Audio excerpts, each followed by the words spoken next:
Please put your hands together for Terry Sue Patt. That's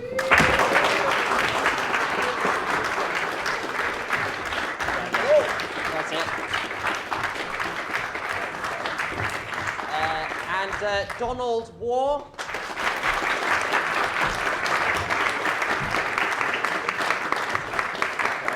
All right. How you doing? I've done it the hard way. And finally, Vinny Mann as well.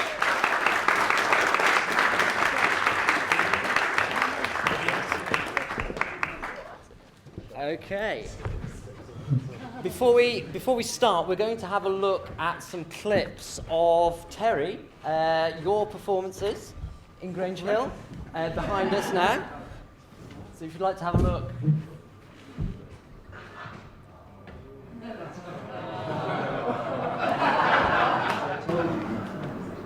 You still have the ball? I do. And the jacket.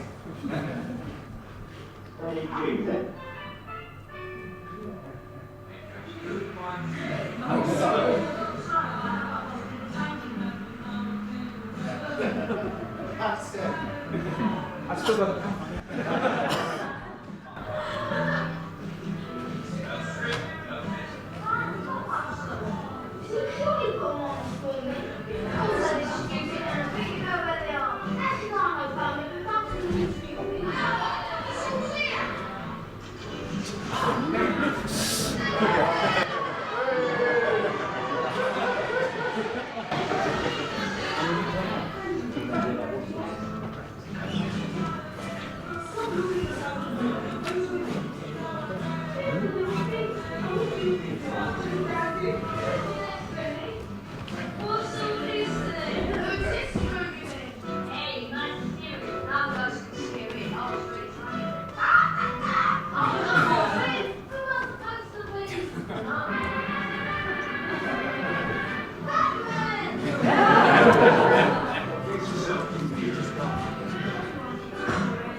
It all started with you, Terry.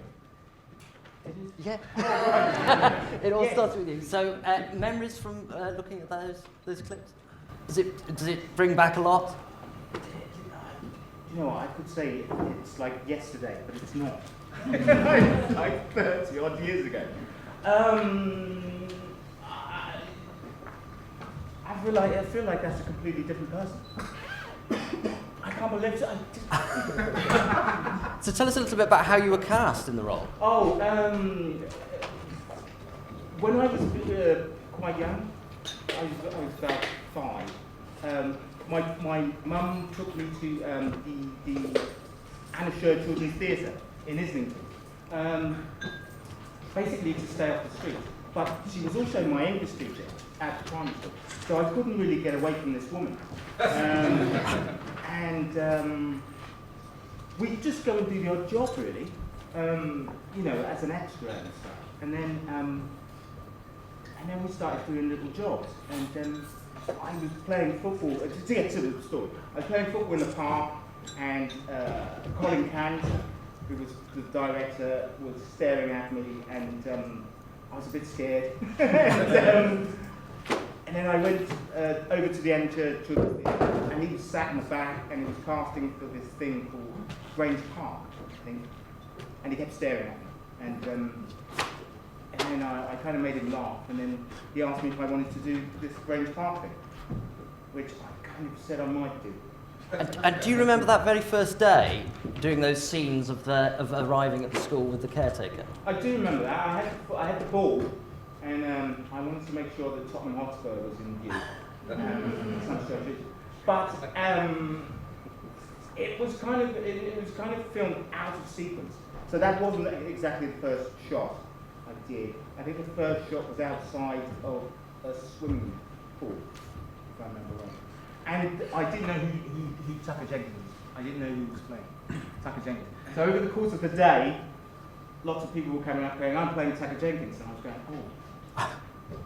And then I saw Todd and he said, I'm playing Tucker Jenkins. And I went, oh, right. and that was it, really. Great, okay. Yeah. And happy memories overall? Yeah, it is my childhood, really. And it's kind of, it's a bit odd that other people watched it. Yes. You know what I mean? But, because I think, you know, if you're that age, you're just kind of, you know, you're not doing Shakespeare. You're not playing Othello. Yeah. You essentially are playing yourself. Yes, that's it. And I think if you're of a certain disposition, depending how you like, you may like the character or you may not. A prime example is somebody called Vincent Hall, who played an awful character, Doyle, but was like one of my best mates on it. And I think people thought we weren't like that, but we weren't. But it is difficult if you can't deal with oneself. Yeah. Okay. Well, we're going to have another look now at somebody else's time on Grange Hill. We're going to go with Donald. Yep. Yeah. So we're going to have you, Donald. Now your collection of clips.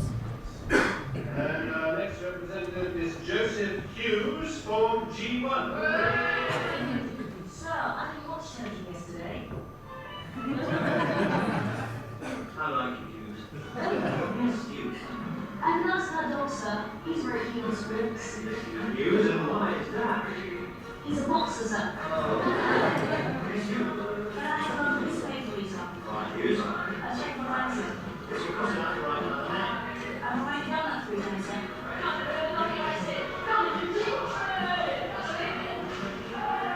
What are you getting? Stop silly. Why?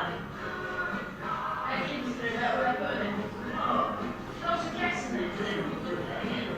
I say the man shots and I'll get some of you nuggets now. Sausages. Why, yes, I was so nasty sausages. You know that it's big, isn't it? What's my next thing? You're kidding me, and then I should do it. One of them is good after what you understand it. So, no, I didn't read that well. She couldn't go through it. What? Well, it's a good idea. You said it just sounded like it. I don't mean it is, does it? I'll wait till then tomorrow. What's the longest river?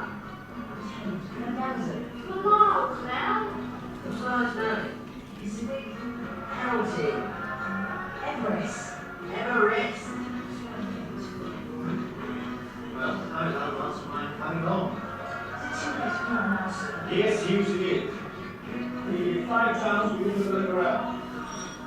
Liverpool, Leicester, Luton. I'll have 5 seconds, right? We go on.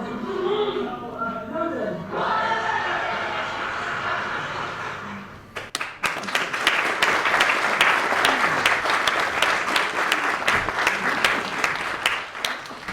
Donald, you worked on quite a famous film, didn't you, before you were on Grange Hill? Yeah, it's kind of interesting. Greetings, everyone. Before I got into Grange Hill, the very first film that I did was Boxing Malone, but I had no experience, and I kind of auditioned, got a part, did the film, and kind of connected with lots of other young people that either were at Anna Shares or various stage schools, and I kind of got the bug for it from there, and I really wanted to do it. So I contacted a school called Barbara Speak, and I said, listen, I don't have very much money to pay fees, I'd like to attend your school. And she said, come down and we'll have a chat. Went down, had a chat with her. We worked a deal out where I would go in the morning, do all the academic work, and then in the afternoon, I would go out and do a commercial or a play or whatever, and the money would then pay for my fees.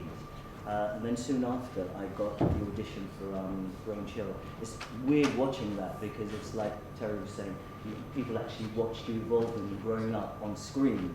I don't remember very much of this, but one of the things I do remember is that there was a lot of genuine warmth from the whole. I mean, I love this little character here. I remember we used to have we used to have to meet at the television centre, and we'd go on some sort of coach to be taken to a location sometimes. And I was slightly older than all these guys, so I kind of see them playing around and messing around. And but there was a genuine warmth, a genuine kind of bond between everyone. I can't remember anyone throughout the whole cast and my time in Grange Hill that I didn't like. But what was interesting for me was I was doing Grange Hill in the day, and as you can see by my body language on the film, it was quite flamboyant. I was doing musicals at night, so I kind of lied my way into a musical when I was about 15. It was an all-black musical called Bubbling Brown Sugar in the West End. And they found out my age and they said, no, you've got to come back when you're 16, so I had to wait. And so obviously I was still doing Grange Hill and I couldn't wait to finish Grange Hill to get into this musical. But I tried to juggle both, which is what I did for a while before I left. And as a young performer in musicals and so on, were you aware that your exaggerated performance in Grange Hill at the time? Vinny was saying to me, his memories of me, sometimes when we're not filming, was sat on the floor in the box splits. You know, yeah, that's the, you know, I was always kind of, doing a backward somersault or, something physical with the body. I always knew that I wanted to perform. Once I got the bug from Bugsy Malone, then getting into Grange Hill, I always knew that I wanted to perform. And you've been in quite a few different TV roles, haven't you? And I remember you very famously in an episode of Are You Being Served? Yeah, but it's interesting actually, when there's a few times in your life and your career, you're doing something and you know that it's special. And I would think, when I first started Grange Hill, I knew that the combination of the cast, the director, the whole team, there was something very special. I felt the same thing with Bugsy Malone as well. The only other time I felt that is with, I don't think you've heard of it, well, you would have a musical called Cats.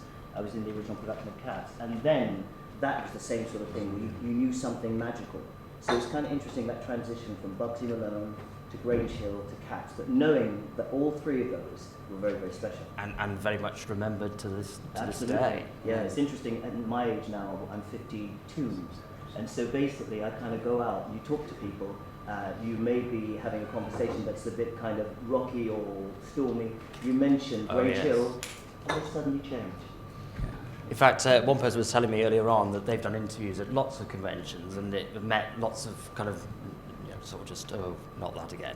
But when they mentioned Grange Hill, it was very much brought alive. It does have that special memory, I think, more so than any other programme of that sort of period. Well, I think it's kind of interesting because it was almost like going into, for the young people at the time, going into their, prying into parents and relatives, prying into their world, more or less.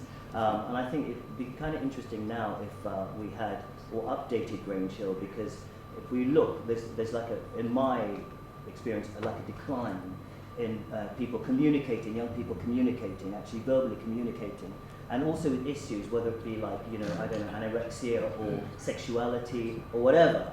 I think if you had like a modern day Grange Hill, you could kind of tackle that in an interesting way, perhaps? Yeah, I guess the producers would say we've kind of got it with Waterloo Road and the docu-soap Educating Yorkshire, but I think there isn't that drama specifically for children. Well, I just think that they're all different, and I think there is room for something where, because everyone was talking about Grange Hill, whether they hated it or loved it, they were talking about it constantly.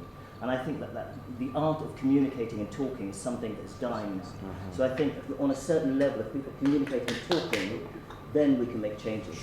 Great. Thank you for that. Vinny, we're going to go on to you now. The final collection of clips, of extracts of your character. Antoni, who will say I'm enemy for the rest of the class? But would you mind explaining to me what this is? How? You must be joking.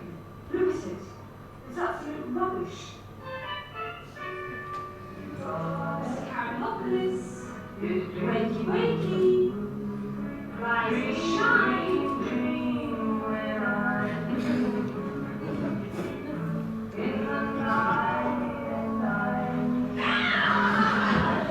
Working hard for you, boy.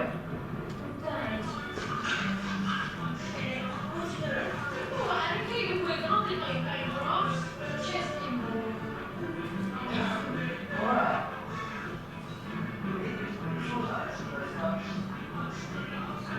Oh, come on, Tony, this is spice. How much do you cost?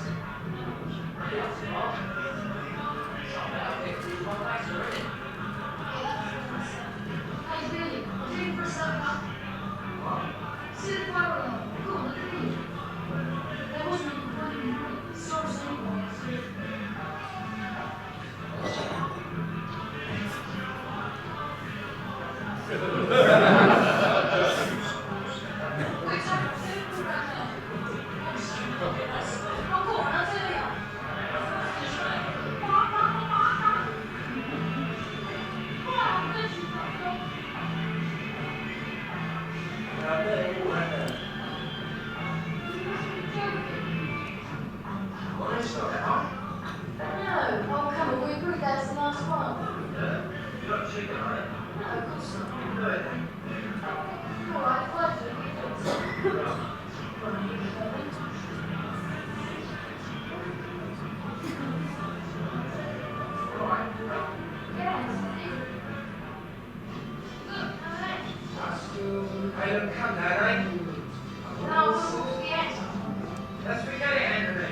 It's easy!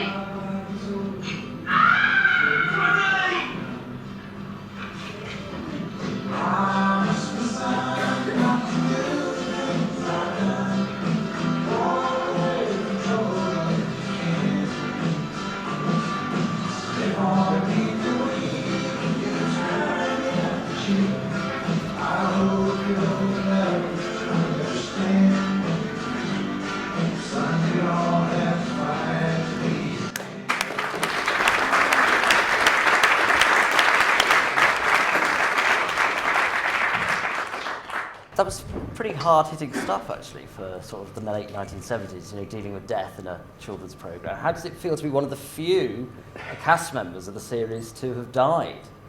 Well, I suppose at least I got a dramatic exit, but it was. That was the script, and that's what you did. That's what I mean, one of the criticisms of what happened was that it wasn't dealt with very effectively afterwards. I think that people suddenly got over your death quite quickly.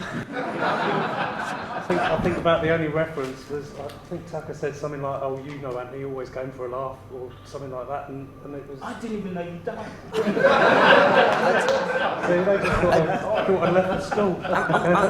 Do you know why that was the case? Why there was this a case of a story that was introduced that they then suddenly decided, oh well, we've got to be very careful how we treat this? I don't think it was looked into that deeply actually at the time. I think it was just more of a question of kids get to 16 and they had to pay more, didn't they, for actors that were over 16, and so a few people just sort of disappeared out the soap. But that was a bit of. And were you quite sad, I guess, as a teenager to be dropped from this Yeah, show? I was. Yeah, actually, yeah. I wasn't devastated No, or anything, no, no. but yeah, it was, I survived. You hear stories of child actors sort of screaming the studios down when they suddenly reveal the, No, that's it wasn't as like bad. that. I hadn't actually read the script until we'd started doing some filming, not of that particular episode, but we were. I think we met up and it was Ruth. And she was saying, "You're dying in this episode," and I said, "Oh, really?" I didn't realise that. And then, it kind of hit home that, I'm not doing it anymore. So, were you all, both, all of you, were you aware very much at the time that this was a controversial series, that there were some people who did not like this programme and campaigned about it? I think Mary Whitehouse commented that it was one of the most corrupting programmes on television. She was particularly concerned about it. I think we got. I do remember a time. I think we got cards at Christmas once. from an anonymous person. It may have been maybe Waugh, I don't know. But I think when you put it into context, it was that shift from grammar schools to comprehensive schools, which was the big. I think people thought they were going to get their heads put down the toilet the first day they turned up, that kind of thing. But it wasn't really shown before. I think before that it was all terribly middle class. So in terms of the time, I think a program like that was right. I'm not quite sure it would hold credence today. And everyone was talking about it, well, weren't they? And after the first series came out, everyone was at my school, which is a stage school.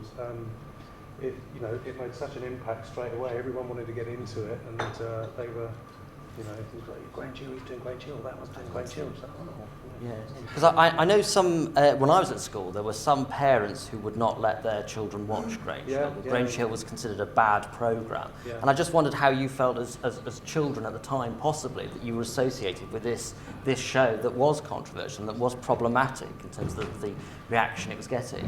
It was great, because, you were sort of part of a naughty gang and like for being in it, really. And anywhere you went, you get recognised, wouldn't you? Signing autographs in the street and go ice skating, and then there'd be a load of people following you around the ice. Was that quite nice? Yeah, it was good. The only time I didn't really like it is if I was out with my mum. Right. And then it was embarrassing. But yeah, it was good. It was great fun. Yeah. Now, Vinny and Donald, your characters, I think, very, very important, groundbreaking characters in many ways, of having representations of black characters in a popular drama for children. If you think about some of the classical literary pieces that had come before, we hadn't had this kind of stuff on TV. And I think it's full credit to Phil Redmond, really, that he put these things in and pushed them forward and so on. I think because from Liverpool, you see, so I just think it was there were I think they had handicapped pupils were first. Indian characters. I don't really think it mattered that much. No. And then obviously later on the whole issue of drugs as well. So I think your character had a really bad time, didn't he? I mean, right from day one. Yeah, I just think he was quite poor. Yeah. Came from a poor background, but it was that idea that the playing field is equal. Yes. So to speak, and that I think that initially.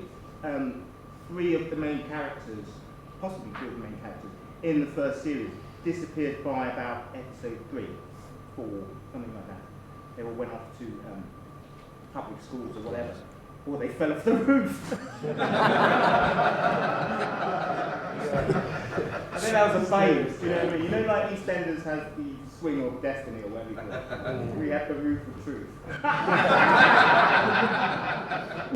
But there was some real educational stuff there. I mean, I've been watching some of the episodes and so on, but your character, having the free school meals, sitting at a different table and things like that, some really important stuff. Yeah, these are things that you wouldn't think about nowadays. And I think I was suspended for allegedly stealing 50 pence. Now, these things don't really. At the time, it was huge. Oh yeah. I think, but times change, and but I think I don't know about you, Don, but I think I was greatly influenced by. There were a lot of black actors coming through. Lenny Henry was coming up at the time as well, which was a huge influence, So for me, wandering into something like that didn't seem different in any kind of aspect. Did you see yourself as a role model in any way? No. For the kids watching? No. Well, no, I just say no because I think all the I think built within it, you always saw popular characters get their comeuppance. I don't think they ever got, I don't think it was kind of. There was always, I think in the beginning there was always a message. Yeah. Of fairness. And there's resolution as well, isn't there? Yes. At the end of each episode, that's that everything's resolved. Often by the teachers or by the children themselves, which I think is particularly important in the show. John, what about your memories and your time? Well, one of the things I can think of is that the way I speak now is kind of widely accepted. But then, because my parents are from Jamaica and they were not terribly well educated, they came over and they were like real strong Jamaicans. So to have myself and my younger sister speak the way that we spoke, that then was a huge, huge, huge thing. And it kind of opened up or lifted the can of worms to show that there were many kinds of Afro-Caribbeans. Not just, yeah, man, you know what I mean? You know what I mean? People could speak the way that I spoke, if that makes any sense. Because it was really groundbreaking then. Because people would see me in the street and say, you know, you are different. You know, we speak like you, or whatever. If that makes any sense. Yeah, and I think it's quite scary in many ways that, when the first series of Grange Hill went out was the last series of the black and white minstrel show. Yes, yeah. It's very frightening to think that went on and not that long ago, really, in the great history of TV and so on. Yeah. And Vinny, tell us a little bit more then about your time on Grange Hill. What was a typical day like for you when you were working on the series, whether it be location or studio? Like Donald said as well, I remember going on coaches to locations, and they were great fun. There were a couple of scenes that were actually filmed on coaches, I think, but the camping trip. Outdoor centre.